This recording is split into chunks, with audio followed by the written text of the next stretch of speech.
everybody. Okay, so our topic theme this month is desserts and appetizers. Awesome. And we thought that would be a really good topic to do in December because everybody gets all like bakey, and even if you're not in that kind of mood, sometimes you have to.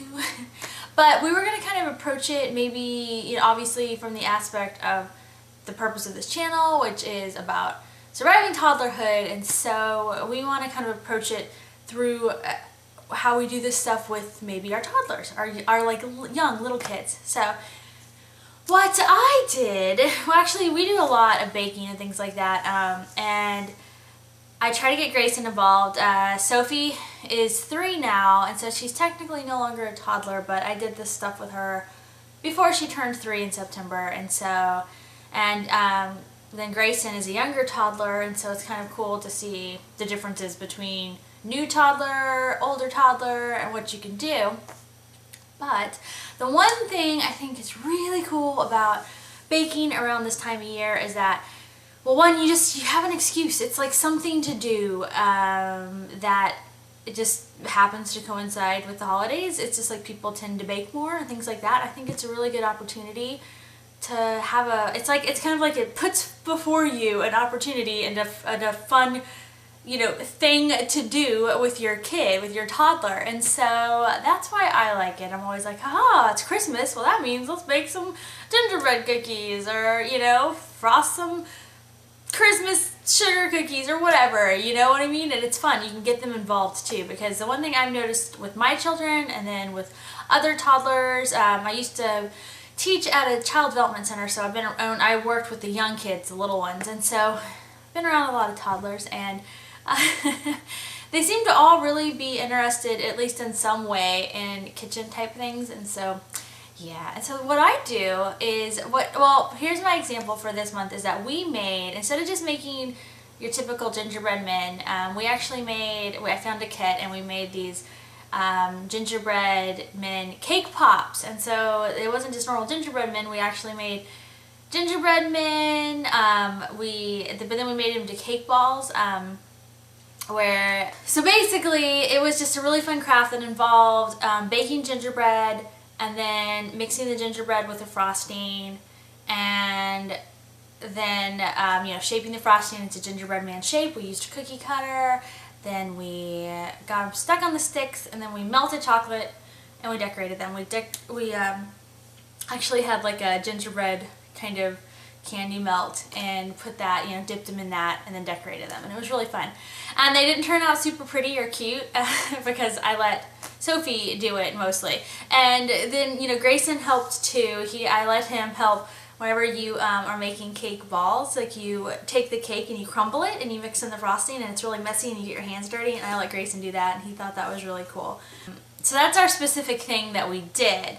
And like I said, it wasn't pretty, but we had fun, and we did it over 2 days, because this one took longer, so it was kind of spread out.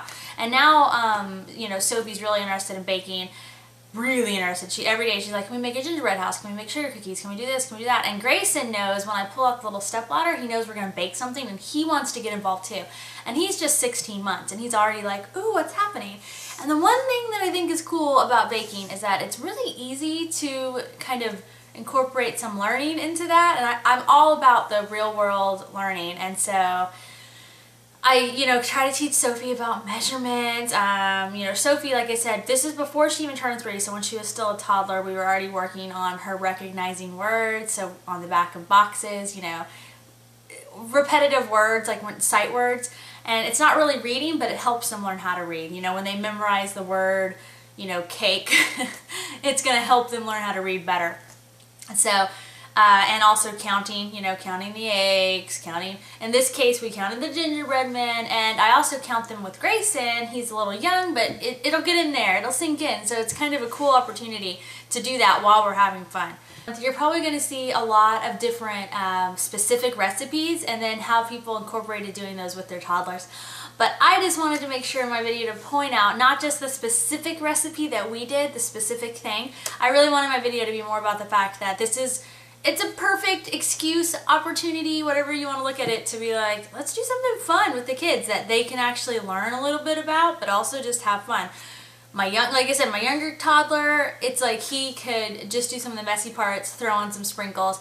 The older kid, they can start to actually dump stuff into the bowl to help measure and, do more sophisticated counting and things like that. So it's one of those type of things, baking, you can do a lot with from 1 to 3, Get in the kitchen and like bake something, even if you're not a baker. Like I said, the gingerbread cake pop kit thing that we got, it was a kit. I didn't even make it from scratch. Like, it was totally a kit that I found for $10, and I was like, awesome.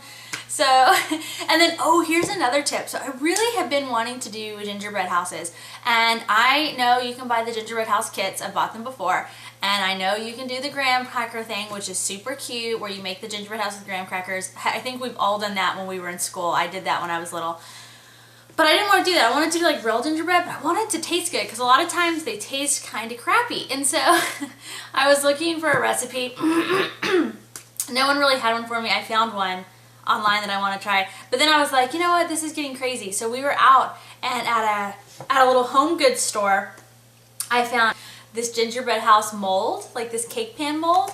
So you can make your gingerbread in that, and then it pops out, and the kids can go crazy. They're little. They're like the perfect size, and the kids could decorate them, and they're going to taste good because it's just gingerbread. It's not like the dried out weird gingerbread house gingerbread that needs to be that way to kind of stand up nicely. This will just be literally like gingerbread, and then they can frost it. I bought a bunch of candy, and we're going to do that. We're going to do that craft. And I actually have a lot of kind of holiday, like we're going to make reindeer brownies, and we're going to make these chocolate cookies where you know how you can make those peanut butter cookies where you put the Hershey Kisses in the middle? We're going to make a Christmas version, which is a chocolate cookie and you put a peppermint kiss in the middle. We're going to do stuff like that, stuff that's easy that the kids can totally help with, and it's awesome. And one more thing, if you're going to do some sort of gingerbread house, make sure you get candy that is not going to be dangerous to your toddler. Don't get the hard candies. I wouldn't even get the gumdrops personally because I think they're so chewy that it's hard for them to chew them up, and I worry about them not chewing something well and swallowing it. So I kind of just avoid it. So the gingerbread house may not be as colorful or fancy as you would make it, but that's not the point. The point is, like, who cares if the thing is only covered in M&Ms because that's the only thing you thought your kid could eat. They're gonna have so much fun, and it's something you get to do as a family and have a jolly holiday time. So there you go. Alright, you guys, so get in the kitchen. If you bake something awesome, let me know. And on my main channel, I might film and put up videos of when we do our other baking stuff. So, woohoo! Alright, bye guys.